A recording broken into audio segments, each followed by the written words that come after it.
क्या तुम्हें पता है कि तुम हर दिन लगभग 35,000 फैसले लेते हो, लेकिन एक भयानक और कड़वा सच ये है कि इनमें से 95% फैसले तुम लेते ही नहीं हो। तुम्हें लगता है कि तुम अपनी जिंदगी कंट्रोल कर रहे हो, लेकिन विज्ञान कहता है कि तुम्हारे दिन का 95% हिस्सा तुम्हारा चेतन मन नहीं, बल्कि तुम्हारा ऑटो पायलट सिस्टम, तुम्हारा अवचेतन मन यानी सबकॉन्शियस माइंड चला रहा है।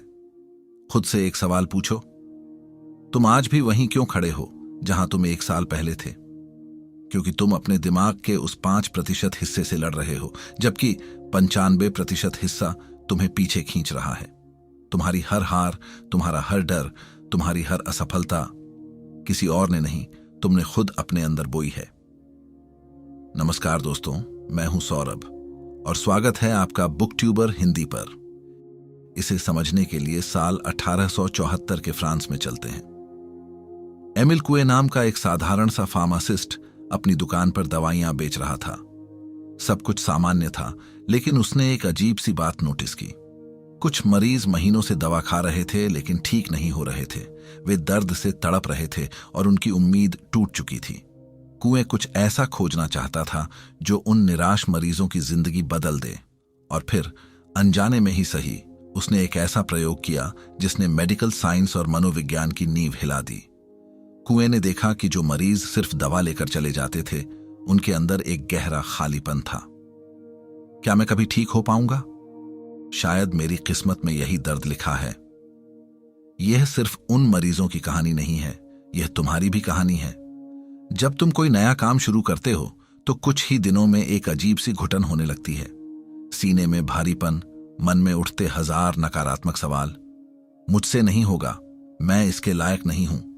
तुम जोर लगाते हो, खुद को तकलीफ देते हो, दांत पीसकर मेहनत करने की कोशिश करते हो, लेकिन अंदर से एक आवाज चीख चीख कर कहती है कि तुम हारने वाले हो। ये आंतरिक उथल पुथल इंसान को अंदर से तोड़ देती है। यहीं पर समाज का सबसे बड़ा झूठ तुम्हारे दिमाग में हावी हो जाता है, इच्छा शक्ति। बचपन से तुम्हें सिखाया गया है कि सफल होने के लिए विल पावर चाहिए।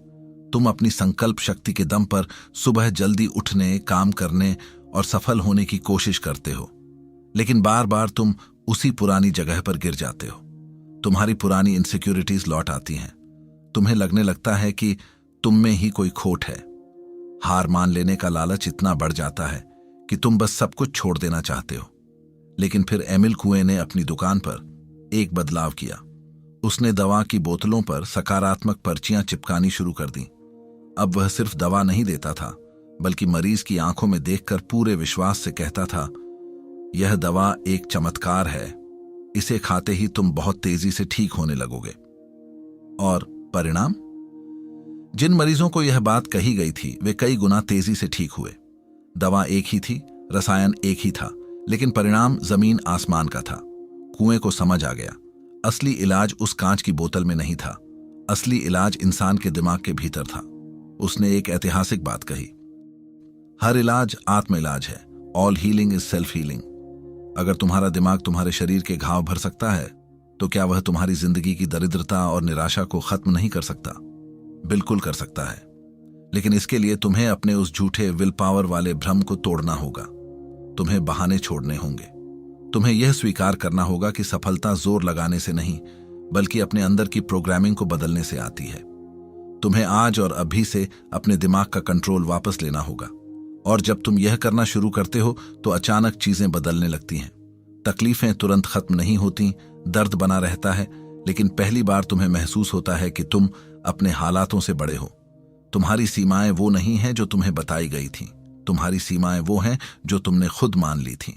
तुम्हें जानकर हैरानी होगी कि एमिल कुए ने सिर्फ दवा की बोतलों पर पर्चियां ही नहीं चिपकाई, बल्कि उसने दुनिया को एक ऐसा मंत्र दिया जिसने उस दौर में अमेरिका और यूरोप में टहलका मचा दिया। उसने अपने मरीजों को दिन में 20 बार एक छोटी सी लाइन दोहराने को कहा, हर दिन, हर तरीके से मैं बेहतर और बेहतर हो रहा हूं। Day by day, in every way, I am getting better and better.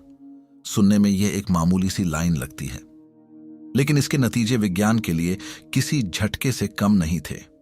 कुएं के क्लिनिक में ऐसे मरीज आने लगे जिन्हें डॉक्टर लाइलाज बता चुके थे। गंभीर अस्थमा, हकलाना और यहां तक कि पैरालिसिस के शुरुआती लक्षण वाले मरीज। बिना किसी भारी दवा के सिर्फ इस ऑटो सजेशन से लोग अपने पैरों पर चलकर वापस जाने लगे। कुएं ने मेडिकल साइंस को एक कड़वा सच निगलने पर मजबूर कर दिया। जब तुम्हारा अवचेतन मन किसी बात को सच मान लेता है तो तुम्हारा शरीर खुद ब खुद उस बीमारी को खत्म करने वाले रसायन बनाने लगता है। लेकिन इसके लिए सबसे पहले आपको 3 चीजें समझने की जरूरत है। पहली सीख, अवचेतन मन बिना तर्क के काम करता है। तुम्हारा अवचेतन मन एक उपजाऊ मिट्टी की तरह है। तुम उसमें जो भी बीज डालोगे, चाहे वह सफलता का हो या बर्बादी का, वह उसे कई गुना बढ़ाकर तुम्हें वापस दे देगा। वह तर्क नहीं करता कि यह विचार सही है या गलत। वह सिर्फ तुम्हारे प्रबल विचारों को वास्तविकता में बदलता है। ज्यादातर लोग इसलिए हार जाते हैं क्योंकि वे अनजाने में अपने अंदर डर और असफलता के बीज बोते रहते हैं। सीख नंबर 2, इच्छा शक्ति बनाम कल्पना। इसे साबित करने के लिए लकड़ी के तख्ते का प्रयोग समझो। मान लो जमीन पर 1 फुट चौड़ा और 30 फुट लंबा लकड़ी का तख्ता रखा है। तुम आराम से मुस्कुराते हुए उस पर चल लोगे। अब उसी तख्ते को 2 गगनचुंबी इमारतों के बीच 400 फीट की ऊंचाई पर रख दो। हवा तेज है, नीचे खाई है, क्या तुम चल पाओगे? तुम्हारा वही विल पावर जो जमीन पर काम कर रही थी अब हार मान लेगी। तुम्हारे पैर कांपेंगे, क्योंकि जब तुम्हारी इच्छा शक्ति और तुम्हारी कल्पना के बीच टकराव होता है तो हमेशा कल्पना की जीत होती है। तुम्हारी कल्पना ने तुम्हारे गिरने का ऐसा चित्र बना लिया है कि तुम्हारा शरीर उसी पर प्रतिक्रिया कर रहा है। सीख नंबर 3, अंत में जीना, लिविंग इन द एंड। महान रहस्यवादी नेविल गोडार्ड कहते थे कि मैं यह कर सकता हूं या मैं एक दिन यह बनूंगा कहना छोड़ दो। भविष्य की बात करना कमजोरी है। तुम्हारा अवचेतन केवल वर्तमान समझता है।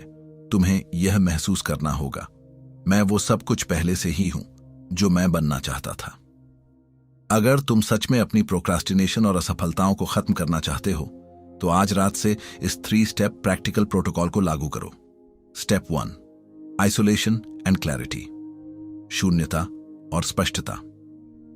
हर दिन 15 मिनट शांत जगह बैठो, अपना लक्ष्य जोर से बोलो, समय सीमा तय करो और खुद से पूछो, इसे पाने के लिए मैं क्या कीमत चुकाने को तैयार हूं।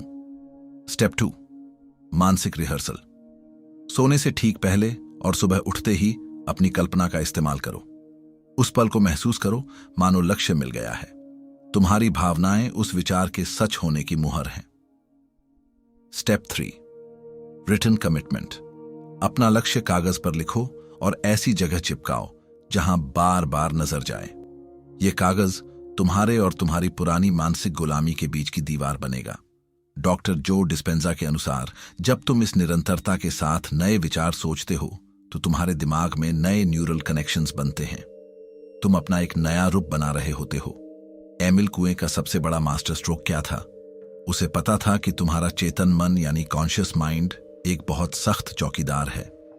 वह किसी भी नए विचार को आसानी से अंदर जाने ही नहीं देता। इसीलिए कुएं ने एक सीक्रेट बताया। उसने मरीजों को यह ऑटो सजेशन तब देने को कहा जब वे आधी नींद में हों, यानी सोने से ठीक पहले और सुबह उठने के तुरंत बाद। यह वो जादुई समय होता है जब तुम्हारा तार्किक चौकीदार सो रहा होता है और तुम्हारे अवचेतन मन का दरवाजा पूरी तरह खुला होता है। कुएं ने 100 साल पहले ही समझ लिया था कि अवचेतन मन को तर्कों से नहीं बल्कि एक हल्की और शांत लय से हैक किया जा सकता है। अगर तुम सच में अपनी किस्मत को बदलना चाहते हो तो नीचे कमेंट में एक लाइन लिखो, I am the master of my subconscious mind. मैं अपने अवचेतन मन का मालिक हूं। यह कमेंट मेरे लिए नहीं है, यह तुम्हारे दिमाग के लिए पहला आदेश है। महान मनोवैज्ञानिक कार्ल युंग ने एक बहुत भयानक और सच्ची बात कही थी, जब तक तुम अपने अचेतन को चेतन नहीं बनाते वह तुम्हारे जीवन को निर्देशित करता रहेगा और तुम उसे भाग्य का नाम देते रहोगे। इसका सीधा सा मतलब है तुम अपनी नाकामियों को किस्मत का नाम दे रहे हो, जबकि असल में वह तुम्हारे ही दूषित विचारों और गलत आत्म सुझावों का नतीजा है। याद रखो, ब्रह्मांड तुम्हें वो नहीं देता जो तुम चाहते हो, ब्रह्मांड तुम्हें वो देता है जो तुम हो। आज से अपनी भाषा बदलो, अपने विचारों को काबू में करो, अपनी कल्पना को सही दिशा दो और अपने अवचेतन मन को आदेश देना सीखो। दोस्तों, अगर ये एपिसोड पसंद आया तो अगला वीडियो देखिए न्यूरोप्लास्टिसिटी के ऊपर। जानिए कैसे सिर्फ 7 दिनों में अपने दिमाग के पुराने प्रोग्राम को बदलकर अपनी किस्मत को रिवायर किया जा सकता है। मिलते हैं ऐसी ही एक और पावरफुल, प्रैक्टिकल और लाइफ चेंजिंग वीडियो के साथ। बहुत बहुत धन्यवाद।